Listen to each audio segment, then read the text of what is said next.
Are you tired of hearing mental health from a superficial view and want to hear about realistic views?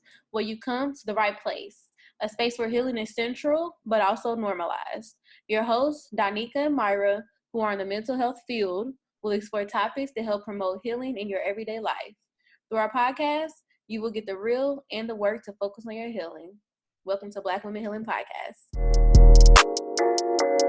All right, y'all, we're back with another episode, and we want to talk about support and finding a therapist. And so, Donika, you want to start? Yes. So I've been wanting to do this episode for like a year. I really have. I think this episode is important as a lot of times people don't know where to start and how to search for a therapist.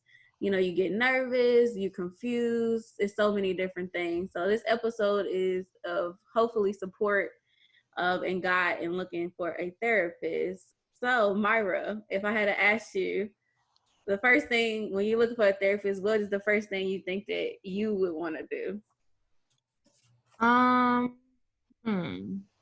The first thing I would want to do is I usually go on Psychology Today. I think it's different when you're a therapist looking for a therapist because you look for different things. So I'd be looking at the theories that people use. And I'm very critical of people's Psychology Today profiles because I notice the people that have like a shit ton of things on there, like they don't really have a niche. They just put a bunch of things they're good at. But if they have like 5 things or less, you're a therapist I'm going to be more interested in because I'm like, oh, you really are specific in what you're working in. So first off, I look for people who don't have a bajillion things that they're good at. And I try to see if those things are even correlated somehow for me. So let's say it'll say women's issues, depression, and I don't know, post-pregnancy or something like that. Those are all intertwined in some type of way, but I try to make it make sense for me. So yeah, top 5 things, and I look at like their theoretical orientation too. If they have more than 5 things on there, I'm like, okay, you got a lot going on in your head. So that's probably not gonna work for me. But if I see that you're working from theoretical frameworks where I feel like it makes sense for me, then okay. In theoretical framework, y'all, there's so many different kinds, and that just means the foundation of what the person is working from. So for example, one might say, if you're doing CBT, you're thinking about some type of connection of why A happens, then B happens, and then C happens. Or narrative therapy would be like a reframing of how you move through life. Those are examples. But yeah, those are the top 2 things I look for. So yeah. Okay. You most definitely a whole therapist out here. Jeez. Y'all. Okay. I think, so I'm going to take it back to before I became a more experienced therapist. So basically in our program, y'all, we have to, in order to graduate, you have to, as a marriage and family therapist, you have to get your own therapy. And so that was the first time I had ever went to therapy. So now that's like 5 years ago. And so searching, I did exactly what Myra said. I went on Psychology Today. That's not the only platform. And Psychology Today also, I know the company in itself, I've been seeing a lot of stuff. They need to support Black people more, but it is it's like the biggest platforms in searching for a therapist. Alongside Therapy for Black Girls, which we'll talk about in a second a little bit more. But so I went on Psychology Today and I just filtered for Black people because I specifically wanted a Black therapist. It's filtered, so you can filter if they like what they work for, like the topics like Myra's talking about. You can filter a lot of stuff on there. And so I didn't even pay attention to none of the stuff, such as like the stuff on the side, all the the things they focus on. I didn't look at none of that stuff. I just seen a Black woman. I read some little stuff and was like, you know what? And then also looking at like pricing and stuff. I think she had like a pretty cheaper price. So I was like, I'm calling. I need to do this to graduate. And so that's pretty much how like my search went. When I first before I ever really knew like how to find a therapist and stuff. And I called her straight up. I'm a talker anyways, like, and you can email these people and they have sometimes like a website, because in Psychology Today, you can go on their website to further look into them more. Like you can do your whole research on these people. Like if you can Google search whatever, to see if they're a good fit for you just off of like the information online. And so I called her and I talked to her, and this was, this was my first time ever. A lot of times they'll have free phone consultations. So that's what a call is. And it says like 20 minutes, but a lot of times, y'all, it'd be like 5 to 10, unless you really want to talk, and you can utilize your 20 minutes. And that's the time to, I would say, to pretty much interview your therapist. I think that it's a job, like, and you're paying your money for it, or your insurance, whatever. It's important. And so when I say interview your therapist, I don't mean like you have to have like all of these questions, but I mean like ask them questions that want to help you feel more comfortable in meeting with them. Yeah. So like Myra was talking about, like these theoretical modalities, which is pretty much like what base and foundation are you coming from as you're giving therapy, as you're asking questions. A lot of times it's a certain modality or a certain framework that these therapists are coming from. So I might ask somebody like, what style of therapy do you give? And like for me, I know I have a very client-centered approach. And so I go with the flow of how the session is going, unless I notice that this client is needing more of a structured approach, and I am trained in different like modalities. So yeah, I would say interview them though. Ask them like, okay, I see here your sessions are 50 minutes. Is this a weekly thing? Can I meet bi-weekly? Like, how does that go? Do you give me homework? I had someone ask me like very blatantly, are you gonna give me advice? You gonna tell me what to do? Some therapists are more like advice giving. I'm not. So if you're looking for someone like that, I wouldn't be a good fit, and it's good to know that before you go into this session and you're looking for someone who's going to tell you exactly what to do, or you want more of that type of therapy. You would know. So I would say interview first. What would you say, Myra? Or finding a therapist, or what? What's the question? Yeah, like, so would you say like interview your therapist? What kind of questions would you ask? So I'll rewind back. Before I was a therapist, so to say, I've kind of always been a therapist. I don't remember not being one.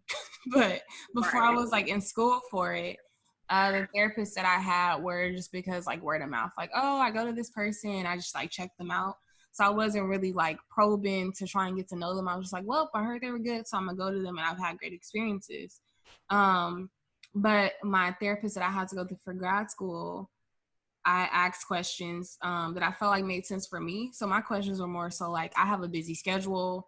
How is this gonna work? I don't want to waste your time. And I asked like about the fee, because she didn't really have a fee posted.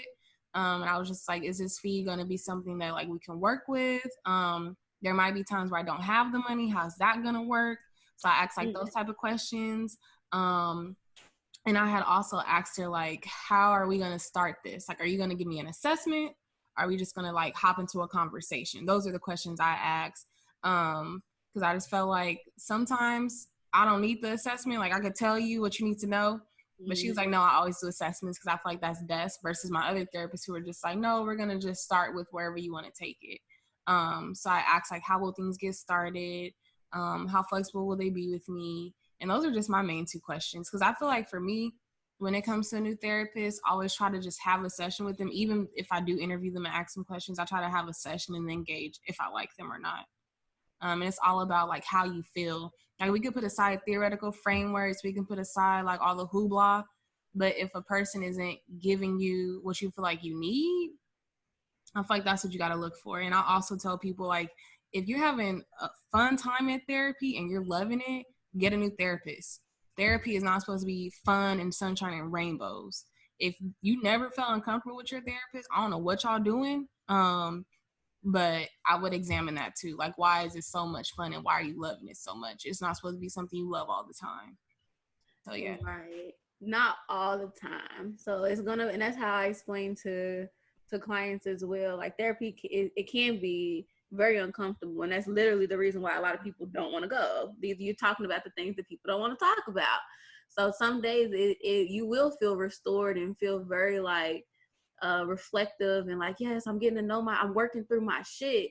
And then some days you're going to be like, I don't want to talk to this person because they keep talking about shit I don't want to talk about. Right. But that's the form of therapy. And that's the trying to get to this continuous healing phase. And yeah, I think what Myra's saying is completely correct. And I think even when going to search for a therapist as a Black person, a lot of times we want to immediately get a Black person. And I think it's pros and cons to it. You know, if you're immediately searching for this Black therapist and you want to just feel comfortable, you might not always be doing the work. And I feel like I've ran into that myself where I'm just like, I just need a Black woman, you know. But then, like Myra saying, it was just all like fun and games. And me, I was able to speak up and be like, hey, I need you to give me homework. I need you to like actually like pretty much like ask me the tough questions. And you know, everybody don't have that. Like, you don't have to speak up, but also you're paying your money for it. So it's like, yeah, I was gonna say I would not be asking. I would be like, yeah, probably not gonna see you again. exactly. Do you even want to do that? Right. And the answer absolutely should be no. Like, that's the point. So yeah, just because it's a Black person or a Black woman, that Black person or Black woman is not going to work for you. And don't feel like you have to stay in it because it's a Black person. You do not have to. Yep. Yeah. And so we talked about psychology today, and so you also have therapy for Black girls. Therapy for Black girls, I believe, it started as a podcast, and she just created like this big old platform directory of like Black women therapists, and it's dope. You go in there, and I know she redid her website, which I think is amazing. You go on there, you search your city. And all of these different Black women therapists pop up. It's dope, y'all. And the same thing, like Psychology Today, you can call, you can email, you can look at their website, but it's just where you know that you can find a Black person on there versus Psychology Today. It does, you know, you kind of got to filter through a lot, or you can use their filters too. But that's another space that I know I've been on there. That's actually how I found my most recent therapist from Therapy for Black Girls. And just other people. And I heard Myra say earlier today, just like asking your friends, asking people around you who have already been to therapy, or say they know, you know, as we, you know, they know a therapist or whatever. That's how you also can find your therapist. But yeah, let's get to the nitty gritty about the money. So therapy can be expensive, and how I like to think of it more of it's like it's a part of like your wellness. It's a part of like your self-care. It's a part of like, yeah, like your overall health in general. So you kind of have to look at it as a need. And I think when it becomes like the money piece, sometimes we think of it as like going like it's something as simple like, oh no, I'm not about to pay, you know, $90 to go to a party. This is not a party. This is supposed to be helping you like literally continue with your life. These are tools that hopefully are going to continuously help you move, not even for hopefully like just this one time, but continuously. So basically therapy can be expensive, y'all. Like you may have to put some money into it. A lot of times I think the amount I've seen is probably like $150 to $225 as a licensed therapist. That's what they're usually charging. You can most definitely find it cheaper. You know, I think the cheapest I've seen is maybe $60. A lot of times the $60 therapy. You seen cheaper than that? Y'all, so this is where I feel, this is how I feel. I'm going to be just 100. I don't think that therapy has to be expensive, but I will say this. If you have the money for therapy, please pay therapists their rate. I'll say that. But I will say if you don't have the money, there are options for you. I've seen therapy for $5, $10, $15 for free. There's also group therapy, which you're going to get at a cheaper rate. There are so many options there. So when people say like therapy is expensive, think of it as an investment and think of it as a bill that has to be paid monthly that you want to take care of. And again, make it work for you. If you can afford to pay, I've seen therapists that are top notch, really good, that charge $250. if you're making the money where you can afford that, please pay that person their rate, because you're going to get top quality work. I guarantee you. They're not just going to be charging that much and don't know what they're doing. If you can only afford $100, please pay that. If you can only afford $5, or if you need free therapy, there are tons of resources out there. There's Sister Afia, if you're in Chicago, where she's great. Like, a lot of people know about all the work that she's done because she tries to make therapy accessible to Black women in particular. Again, like Donika said, there's therapy for Black girls where you can find different therapists. Like, if y'all need help finding a therapist, I will help you out. I help my fans find cheap therapists all the time. But again, like, it does not have to be like, I know people will look at the prices on Psychology Today. I had a therapist who I contacted and she was charging like $125. I ended up paying $45. So I say that to say, tell people your circumstances. You're talking to another human. I basically told her the reason why I can't afford it and when I would be able to afford to pay her that. So that's just a part of the sliding scale. If you're getting somebody where they're willing to do that, I think that says a lot about their character too, and that they want to help you in your healing.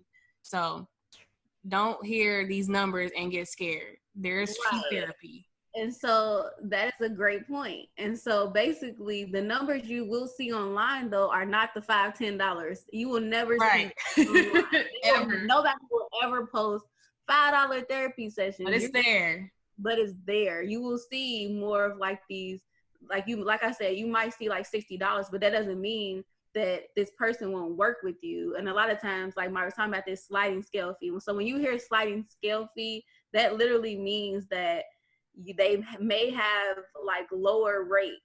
And the hope is that people who can pay that $200 is paying that $200 because some people can't. So that's how that therapist is able to have a sliding scale fee and charge maybe somebody $40 because they're able to pay what they need to pay, because this is most definitely how people, this is their career, their livelihood, how they're paying their rent and their bills. So mortgages and all that good stuff. So that's what the sliding scale fee comes in. So always communicate what you can pay. You will be surprised what therapists will be willing to like work with you on. So communicate your finances and communicate if they don't, ask them like, oh, do you know anyone who is? And sometimes you'll be surprised they know somebody who is as well. Or recently, what I just learned, if you go to a private practice, for example, a lot of private practices have a nonprofit side, or they might say a .org side. Yep. Ask them if they have a .org side. Some people use that terminology, or a nonprofit side. And the nonprofit side will more than often be free therapy because the private practice clients are paying for it. And they'll probably only have a few slots, but if you get on the waiting list, that's another option, just asking if they have that. Because a lot of private practices will have it and not even really share about it. It'll have to be something that you stumbled across. Yep. So you just kind of got to shop around and find what works for you, pretty much. Find what works for you. And so then you got this insurance piece. I think that insurance has over the last probably like 10 years has become a lot more open to understanding how important mental health services are.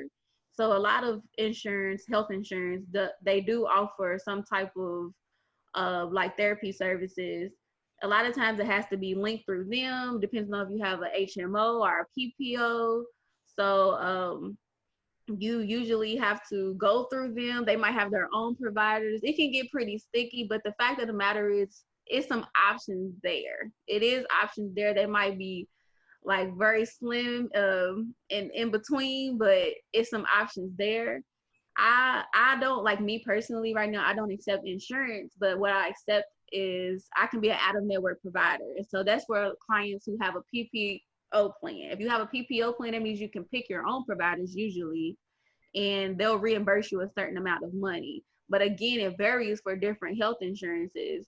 And even right now, like Medi-Cal, a lot of health insurances right now during COVID are waiving the copay, which is dope. So right now, if this is a great time to like ask your insurance, hey, Are you all waiving a copay? Do y'all have some go-to therapists? Like, do y'all have a directory that's like accepting clients? Because it's really it's more accessible. I won't say it's completely, because it still is a struggle with insurance. But if you want to really see a therapist and say they don't accept your insurance and you have a PPO plan, ask them, and they'll give you like a super bill. It's pretty much just a summary of services, and that's what you give to your health insurance to be reimbursed. It's worked out really well for some of the clients I have, as far as like just giving them the super bill, and they're able to meet with the therapist that they want versus the therapist that the health insurance is trying to force on them. So, Myra, have you used health insurance before for therapy? No. So before, you know how when you turn 25, you get off your parents' insurance. So my parents had Kaiser. And so if y'all have heard anything about Kaiser therapists, I wasn't going to a Kaiser therapist. So no, I've never used insurance for therapy, but my job does have like free therapists that's included with the job. You just have to sign up for it. So I'll probably do that, but I haven't had to use therapy just yet. Yeah. Okay, that's another thing too. Like, if you are employed, most employers have what's called, I think it's called EOP, employer. Don't get me. It's like EOP. But basically, if something was to happen, grief, bereavement, anything like that, or just stress at work, they usually give you like 5 free therapy sessions, and that's most employers with benefits. They usually, every job I've had so far has offered that. But a lot of times we don't take advantage of it. You just forget about it or whatever. But usually you get some therapy through your job too. Yeah. And okay, so sorry y'all, I'm going off this little list.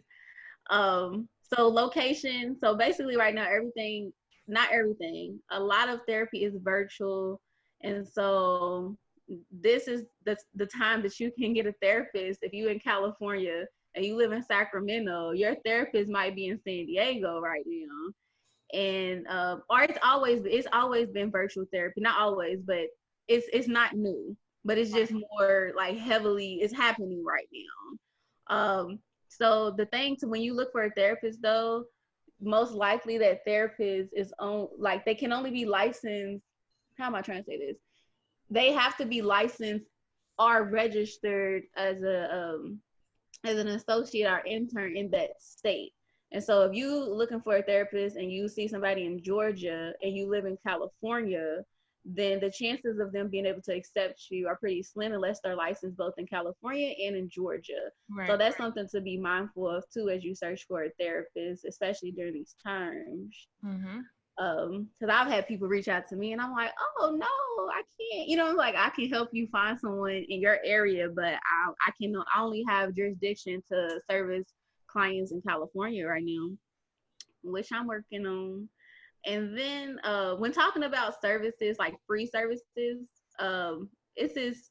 So I don't know if you ever heard of NAMI. NAMI is like the National Alliance on Mental Illness. You'll see it a lot of different places, the acronym NAMI.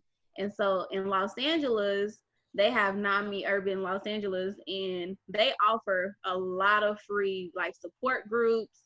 Everything's online right now for them. So like, it doesn't even matter if you're not in California right now or Los Angeles. You can go on their website and be able to have access to their support groups. They have like links for like past like lectures, and they have like they interview somebody every week. Like, I love NAMI Urban Los Angeles, y'all. So like, if you're looking for some free resources, that's another place to look to.